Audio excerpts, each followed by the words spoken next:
And the main important part whenever we talk about the vulnerability is called the common vulnerability and exposures. So this is the list of security vulnerabilities and exposures which are available on the public. So let's say there is a vulnerability which has been found. So the same vulnerability can be made found by many different kind of vendors or individuals. So to make this as a common and to make the vulnerability for the common notation, this CVE or the CVE IDs will be useful, where it creates a standard name and a description and the references to these kind of vulnerability. I mean, what is the kind of exploit that can be used, and what is the kind of what is the level of exploitation that a vulnerability can be faced, whether it is the vulnerability can be exploited on a local machine, or it can be also exploited on a remote, and what kind of parameters like confidentiality or integrity or the availability, on which parameter it will affect. So all these kind of details will be available with these kind of CVE entries.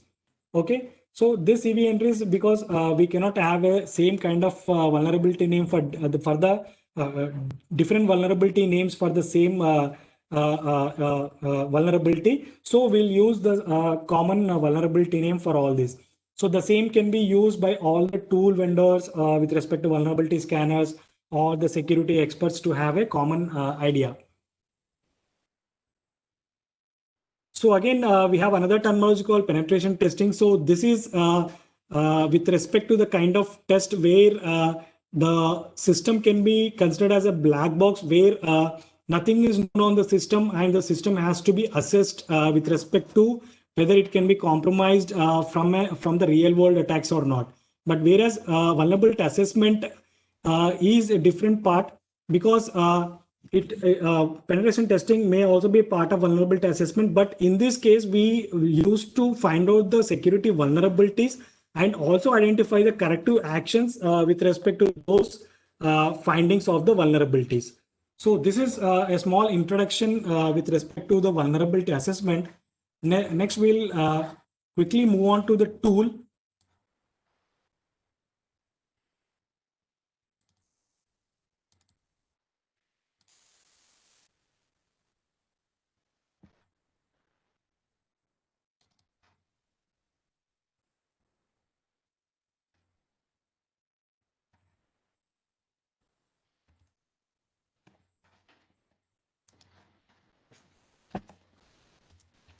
So we have a particular vulnerability assessment tool called Nessus that is installed on this particular client.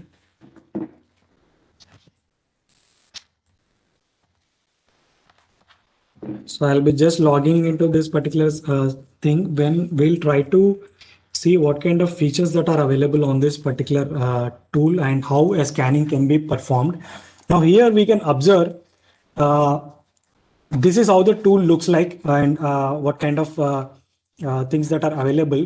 So whenever I click on this, we can observe there is a tab called all scans, where the tools scan can be performed, and we have a set of policies also with respect to that, where we have a scan templates. Here we can observe there are a lot of scan templates available. So we can use for it host discovery, a simple scan, how we have performed like ICMP scan or a Nmap discovery. And also we can do a basic network scan where a full system can be analyzed for the vulnerabilities that are associated. And also we have an advanced scan where we can also tweak some of the settings that are available with respect to the user recommendations. And also we have a specific categories like for the malware scan with respect to Windows and Unix system. And this is the recent kind of addition that has been there with respect to mobile device scan also, where we can scan certain mobile device also. And we have a separate section with respect to web application test. So along with the network scan, we can also do a more kind of intrusive testing on the web applications. And with respect to the credentialized patched audit, we can also use this particular thing. And there is a specific kind of detection with respect to the SSL vulnerabilities or some kind of things where the padlock or the bad lock detection can also be done. there was some kind of thing with respect to the bash shell shock that has been so based. Even we can observe the Intel and the security bypass. So the recent kind of attacks are also added as is respective templates, and there are a lot of kind of things, even the Spectre and Meltdown kind of attacks, the WannaCry ransomware, the Ripple 20 remote scan, the zero login remote scan. Even we can also check with respect to the compliances of the part, whether the system is compliant along with the vulnerability scanning, whether the system is also compliant with respect to the internal PCI scan, or we can also perform certain offline configuration. And if there are certain parameters or the compliance audit with respect to the organization also, that can be created as a template and that can be used for the scanning part. Okay, so for this, quickly we'll start a scan. Let's say we'll select the basic network scan. So for this, what we need to have is these are the certain parameters or the sections that are available. So we need to give a particular name. Let's say this is the test name I'm taking about today's date, let's say 15/12. And here we can write a certain description if we want, and what is the folder on which this scan has to be. And this is where the target has to be mentioned. It may be the domain name with respect to that, or it may be with respect to any kind of IP. Now, in this case, I am using a certain IP of 43.241. And whether we want to launch the present, or we want to save it a later and schedule it a later point of time. So that can be decided on these parameters, whether we want to schedule, or let's say there may be some requirement in terms of an organization with respect to the business hours. So where this type of scanning may not be possible during the business hours. So we can schedule the same scanning during the non-business hours or during the night time. So for this kind of thing, we can actually use this kind of scheduling part. And what is the discovery, whether we want to have any specific kind of thing with respect to port scan or any kind of customization we can check, and what kind of assessment we want, and how the report has to be there, whether what kind of things that are to be included with respect to the report, and any kind of advanced kind of things. Because even we can choose for the low bandwidth links, because what happens is whenever we start the vulnerability scanning, so it actually try to do the scanning by sending all the packets, like what we have observed in the scanning part in Nmap. So if you see in the Wireshark part, there are a lot of packets that are actually flowing on the Wireshark. So similarly, whether we want to do the scanning also, same kind of thing, where you can see the performance options, where we can perform the 30 simultaneous host in a single scan. So what kind of settings that are to be done, that can be changed here.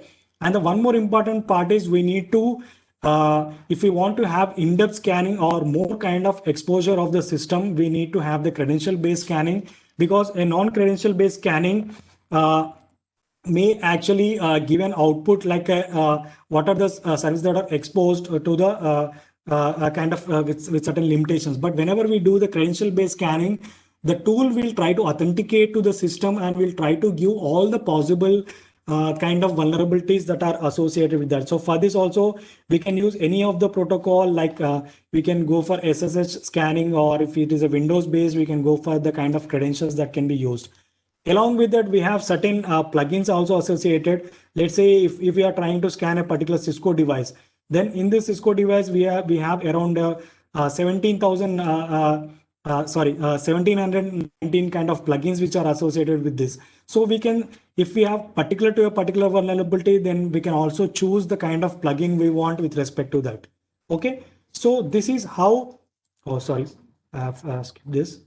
So this is how we can actually define the kind of scanning what we want. Okay, so again, I am making another entry because I didn't save the earlier one. So again, I'm entering the target IP on which I want to scan. So for this, I'm not providing any kind of credentials, but we'll see without credentials, I mean, what kind of vulnerabilities I will get with respect to that.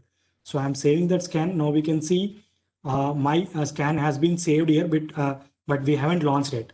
So there is a particular button where we need to launch this kind of scanning. So click on this. So once it is clicked, we can see that this particular scan has been started, and there is a kind of scenario where we can see whether we need to pass that scan or we need to stop that scan. We'll get the controls. And when we click on this, we can observe that the scanning is taking care.